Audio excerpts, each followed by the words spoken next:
Gary, thank you very much for that very kind introduction.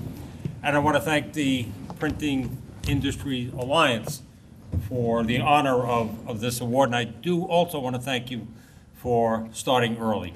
It's true. Hate to be a name dropper, but there is an event involving the president. We have a special invitation. We have over 130 heads of state in town right now. Today is the big day of the UN General Assembly. And with the Secret Service and the State Department security personnel, we coordinate about 750 escorts during this week. So my advice to you is please walk, don't drive.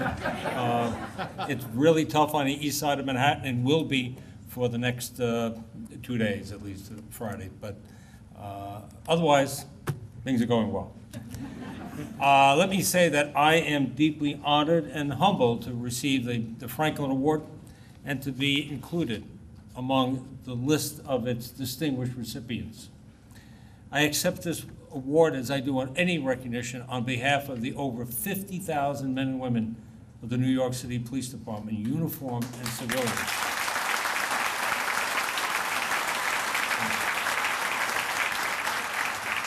They do a remarkable job every day, and I'm in a unique position to see their work cross my desk. They have made New York the safest big city in America. They've driven crime down every year since 2002, when we took on the mission of counterterrorism, and by 35% overall since that time. They've done all of this in the face of a very difficult economy, as we all know, and with 6,000 fewer police officers in our ranks than we had on September 11th.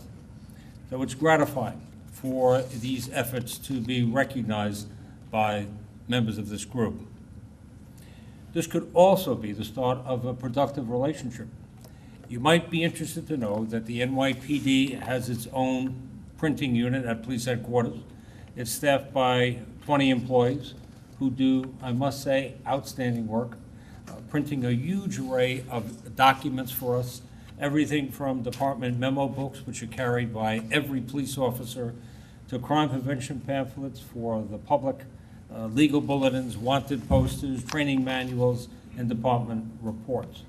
The unit completes more than 3,300 assignments, have certainly last year, and it totals approximately 90 million pages. That sounds like a lot to me. Maybe, I don't know, you may know, you know this stuff. Despite a vastly increased workload and the limitations of working with a two-color press, they get the job done every time, often under very tight deadlines. But we always welcome tips from the experts, like those of you in this room this evening. You're the best. We know that you're the best. New York is not only the financial capital of the world, it's also the graphic communications capital of the world. The collective talent and creativity of the professionals who work here are a national treasure. We should all appreciate that this is the second largest manufacturing industry in the United States and the nation's 7th largest employer. At this time of national economic hardship, we're grateful for everything that you do to stay competitive and to save American jobs. Despite the pressure of a global economy, you continue to evolve and innovate and help lead this country into the information age. I understand that many of your members are now offering products and services far beyond traditional ink on paper, including website development, database management, digital archiving, email marketing, content management, and more. All of this bodes well for the future of your industry and for America's future as well. Benjamin Franklin, for whom, of course, this award is named, once said, "When you're finished changing, you're finished." That has been true for every field of endeavor throughout history. But today, as the pace of change quickens with every passing year, we feel this imperative even more urgently. In law enforcement, we're adapting to constant technological advancement and to the impact of modern terrorism, an unfortunate byproduct of globalization. September 11th forever changed how the NYPD views its mission and the world around us. We came to understand that as the world becomes a vastly more interconnected place, what happens overseas has direct consequences right here in New York. As soon as the Bloomberg administration took office in 2002, we quickly reorganized our operations to address the threat of terrorism. We could not defer this responsibility to others. We became the first police department in the country to create our own counterterrorism bureau.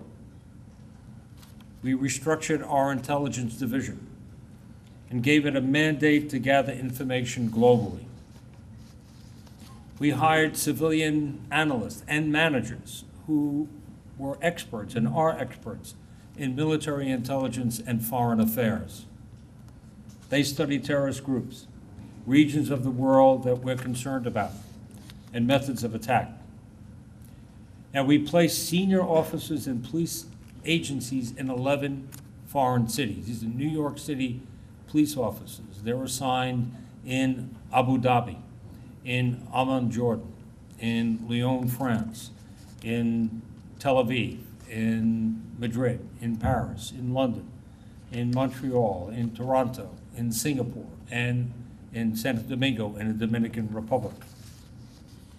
From these locations, our liaisons can easily travel to the scenes of terrorist attacks that occur throughout Europe, the Middle East, and Asia.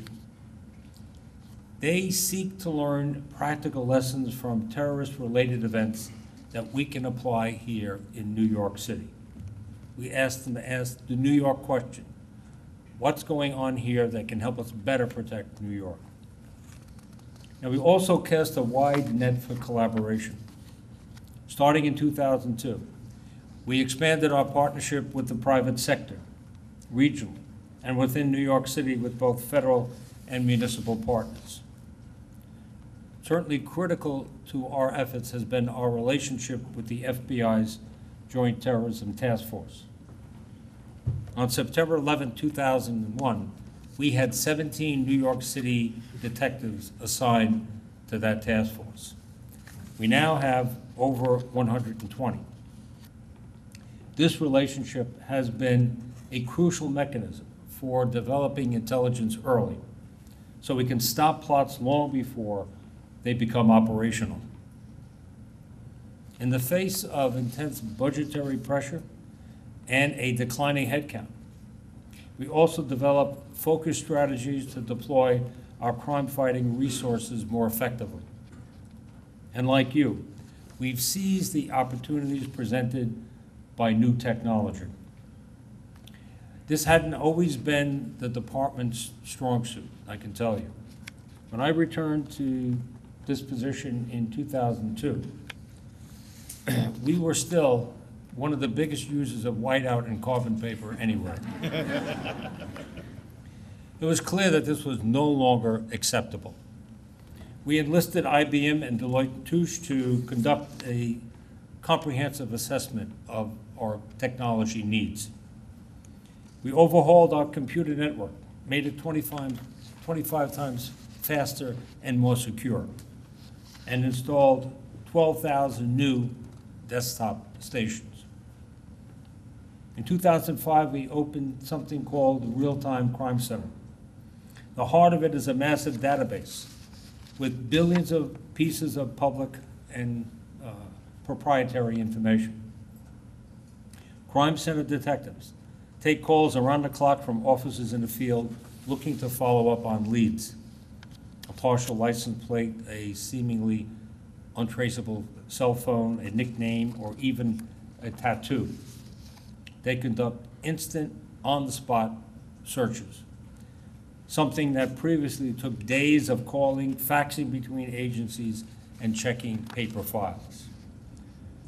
Through our lower and midtown Manhattan security initiatives, we also partner with the private sector to secure areas of the city known to be coveted by terrorists. Private companies have given us access to the feeds from their surveillance cameras. Combined with our own network of public cameras, we have detailed coverage of street activity in these areas. The areas are the 1.7 square miles south of Canal Street, and increasingly the area from 30th Street to 60th Street, river to river in Midtown Manhattan. The cameras operate on a single centralized network. This makes it possible for us to scan recorded footage for certain objects and colors, as well as suspicious scenarios. A bag left unattended, a car driving against the flow of traffic, or a person walking through a restricted area. We can see the view from any camera remotely from our coordination center. This center is staffed 24 hours a day by police officers and representatives from our private and public sector partners. These are just a few of the innovative technologies that we use to keep the city safe. We'll continue to employ them to reduce crime and to maintain our vigilance in the face of an enduring terrorist threat. Since September 11th, terrorists have targeted New York City 13 times that we know of. As if we needed any further evidence of their determination, Al-Qaeda in the Arabian Peninsula, the group's regional affiliate in Yemen, now publishes a slick online English language magazine called Inspire. The magazine is aimed at Muslims in the United States and gives practical suggestions for how to carry out attacks. The first issue taught readers, quote, how to build a bomb in the kitchen of your mom. The second issue taught them how to encrypt digital communications. But the greatest source of inspiration for readers of Inspire can be found in the magazine's visual images. Early issue featured vivid photographs of Lower Manhattan on September 11th, with the Woolworth Building, the World Trade Center, and erupting overhead, a giant cloud of dust. The leaders of Al-Qaeda are media savvy and highly skilled at using the tools of propaganda to incite violence. Ultimately, that's what makes them so dangerous. We won't defeat them through military and law enforcement means alone, that's for sure.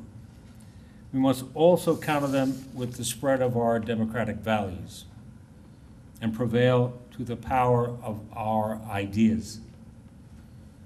The graphic communications industry has a crucial role to play in this regard. Since the founding of our nation, its members have been a showcase for American talent, ingenuity, and success, and living proof of the wisdom of our founding fathers' devotion to the freedom of expression. Indeed, if Benjamin Franklin were alive today, I have no doubt he'd be incredibly proud of his fellow professionals gathered here, and in particular, the way in which you embody and promote the values that have made this country a beacon of freedom, a beacon of hope, a beacon of opportunity for the rest of the world. Please keep up the outstanding work. Thank you so much for this recognition. Thank you for all that you do.